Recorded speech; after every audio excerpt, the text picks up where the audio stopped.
بسم اللہ الرحمن الرحیم۔ السلام علیکم ورحمۃ اللہ وبرکاتہ۔ خبردار، یہ رمضان کے چور ہیں۔ کیا آپ جانتے ہیں کہ رمضان کے مہینے کے کچھ ایسے چور ہیں جو بڑی ہی چالاکی سے ہماری نیکیوں کو چرا لیتے ہیں، ہمارے قیمتی اوقات کو چرا لیتے ہیں، مگر ہمیں احساس تک نہیں ہونے دیتے۔ مغفرت و رحمت کے مہینے کے خیر و برکت کے لمحات کو ہم سے چھین لیتے ہیں، مگر ہمیں یہ احساس جاگتا تک نہیں کہ ان سب عادتوں اور خصلتوں کی وجہ سے ہماری زندگی کے سب سے قیمتی لمحے ضائع و برباد ہوتے جا رہے ہیں۔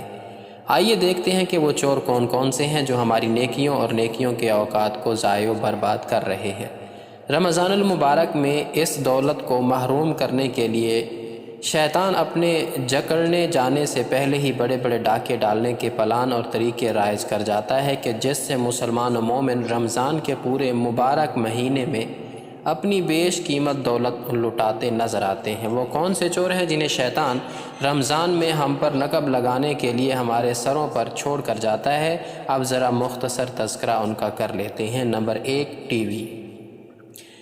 ٹی وی ایک خطرناک چور، لوگوں کے روزے خراب کرنا اور اجر کم کرنا اس کا کام ہے۔ یہ آنکھوں، کانوں اور اذہان پر ایسے غالب ہوتا ہے کہ انسان اس چوری سے بے خبر رہتا ہے، بلکہ اکثر اسے روزے کے وقت کاٹنے میں بہترین ساتھی تصور کرتے ہیں۔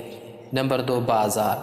یہ چور بے حساب مال اور وقت چوری کرنے کے لیے مشہور ہے۔ لوگ عید کی آمد کی وجہ سے بازار کا بکثرت رخ کرتے ہیں اور اکثر وقت عبادات کی بجائے شاپنگ میں گزارتے ہیں۔ بلا وجہ بازار جانے سے پرہیز کریں، اور اگر عید کی شاپنگ کا ارادہ ہے تو یہ رمضان سے چند دن پہلے بھی کی جا سکتی ہے۔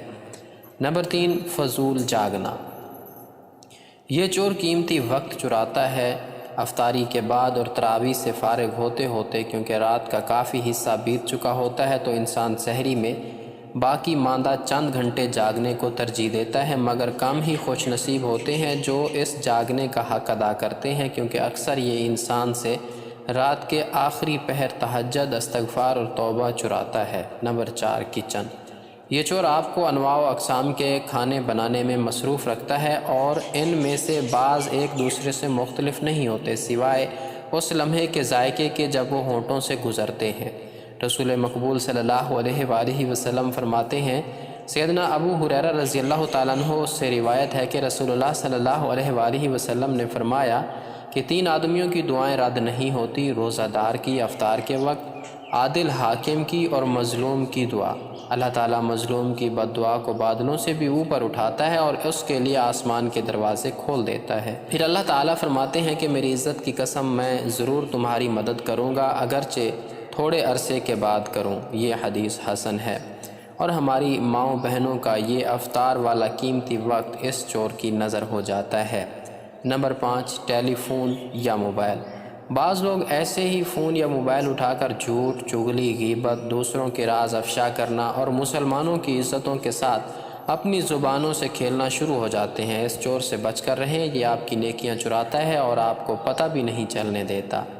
نمبر 6، ایسی مجالس جن میں اللہ کا ذکر نہ ہو۔ رسول مقبول صلی اللہ علیہ وآلہ وسلم کا فرمان ہے، لوگ جب کسی ایسی محفل میں بیٹھیں جس میں اللہ کو یاد نہ کریں اور اپنے نبی پر درود نہ بھیجیں تو وہ محفل ان کے لیے نقصان کا باعث ہوگی۔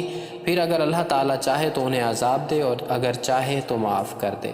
لہٰذا ایسی مجالس جن میں فحش اور لامعنی گفتگو ہو رہی ہو، وہ انسان کو نیکیاں سمیٹنے سے محروم کر دیتی ہیں، بلکہ الٹا انسان گناہوں سے لبریز وہاں سے رخصت ہوتا ہے۔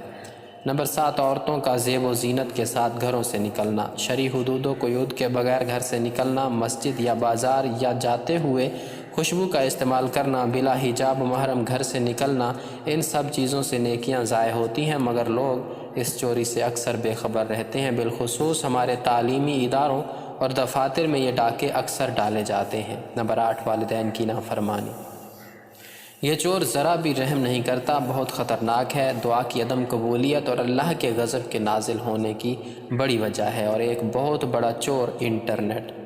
اگر اس کا صحیح استعمال نہ کیا جائے اور اسے خیر کے کاموں میں استعمال نہ کیا جائے، ساری رات بجائے رکوع و سجود اور تلاوت و اذکار کے فیس بک، یوٹیوب، اسکائپ پر گپ شپ لگانے اور غیر محضب اشیاء کے دیدار میں یہ چور محو کر کے سارا قیمتی وقت چرا لیتا ہے اور انسان ہاتھ ملتا رہ جاتا ہے۔ لہٰذا ان سب چوروں سے بچ کر رہیں، کہیں یہ آپ کا وقت، مال اور نیکیاں چرا کر لے جائیں، اور اللہ سے نیکی کی توفیق مانگتے رہیں، اور کوشش کریں کہ اس رمضان میں نماز، روزے، قرآن، صدقے کے ذریعے جنت حاصل کر لیں۔ یقین جانیے یہ سب سے بڑی کامیابی ہے۔ مالک کائنات فرماتا ہے، پس جو شخص آگ سے ہٹا دیا جائے اور جنت میں داخل کر دیا جائے، بے شک وہ کامیاب ہو گیا، اور دنیا کی زندگی تو صرف دھوکے کی جنس ہے۔ اللہ تمام مسلمانوں کو ان تمام نیکی چوروں سے محفوظ فرمائے، آمین یا رب العالمین۔